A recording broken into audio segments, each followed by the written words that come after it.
where I learned about the real issues within our criminal justice system and what real reform would look like. And so I resigned from that position in 2014 in order to start No Exceptions, which is an organization that was founded by prisoners, ministers, lawyers, and educators, basically. And so both of you would like to talk about some very, very important things in prison. And I think, Pastor, as you've said on a number of occasions, we know a lot about a person who has been convicted up until the prison wall. Yeah. After that, we don't know anything else about them unless we try to keep them in there as long as we possibly can. And so what we'd like to do today, over the next minute and a half that we have in this segment, is to start talking about some of the issues dealing with being incarcerated. Okay.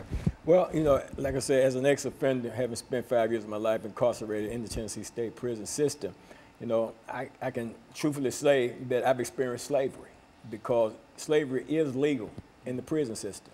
And they make it legal, they give you a job and they'll pay you 13, 14, 15 cents an hour, you know, way, way, way below minimum wage for anybody. And, you know, and you're at their beck and call for whatever it is they want you to do. And I've experienced that, having been incarcerated, and it's an issue.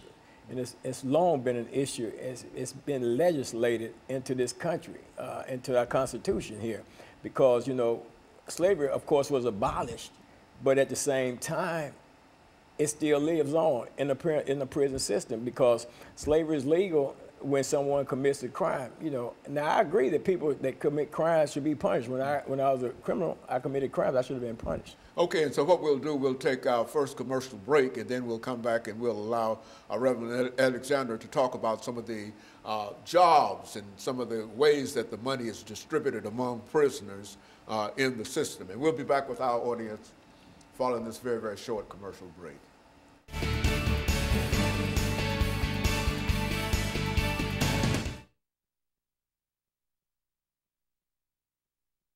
In the laundry. And prisons would not run without prisoner labor. Right.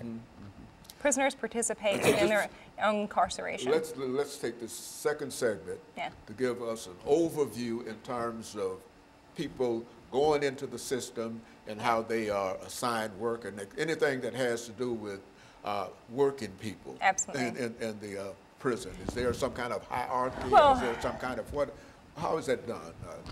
Do you take an examination to determine where your skills are best, et cetera? There are different tests required for different sorts of jobs. You know, there are requirements, different skill levels, different abilities. But we can relate that directly to what Pastor Walker was saying about slavery. Okay. And so I think there's a tie-in there. Okay, and so when we come back, we're going to start with you. Okay.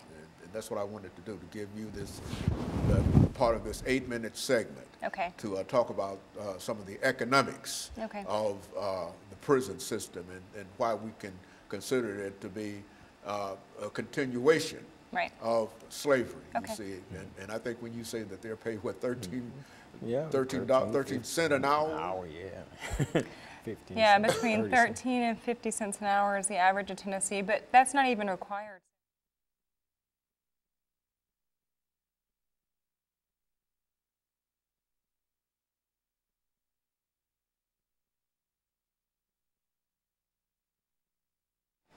Thank you and welcome back to the second segment of the show for today.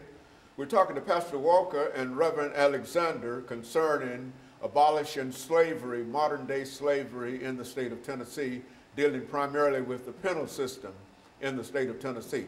And Pastor Alexander, let's see if we can have you to give our audience some information in reference to the kind of work that is done in prison and how persons become involved in this work, perhaps how much money is made, whatever you wish to give us, because I think that anything that you might give us is something new to me, you see, and probably much so to our audience. Let's do it from that perspective. Okay, absolutely. And what I'd like to do is I'd like to connect that to Pastor Walker's statements about slavery, since we're talking about modern slavery. You know, I hope that a lot of your viewers have seen the documentary 13th by Ava DuVernay. It's incredibly important. If they haven't, I would strongly advise them to watch it. It's streaming on Netflix. And what that documentary does so well is it breaks down the prison industrial complex in the United States. And it explains how what we have done is we've moved from a system of slavery to the convict lease system to an era of Jim Crow, and now what we have we call mass incarceration. So how does this continue? How does slavery keep manifesting over and over? And one of the ways is that we've never abolished slavery, right? So, and we think, what? Because we all learned in school, right? The 13th Amendment abolishes slavery, among other things. But actually what it does is that it narrows the category. So the 13th Amendment contains what's known as a criminality clause, which basically reads, if I could just read this for a moment, this is from the Tennessee Constitution. It's the same as the federal. And it says, Article 1, Section 33 of the Tennessee Constitution reads that slavery and involuntary servitude, except as a punishment for crime, whereof the party shall have been duly convicted, are forever prohibited in this state.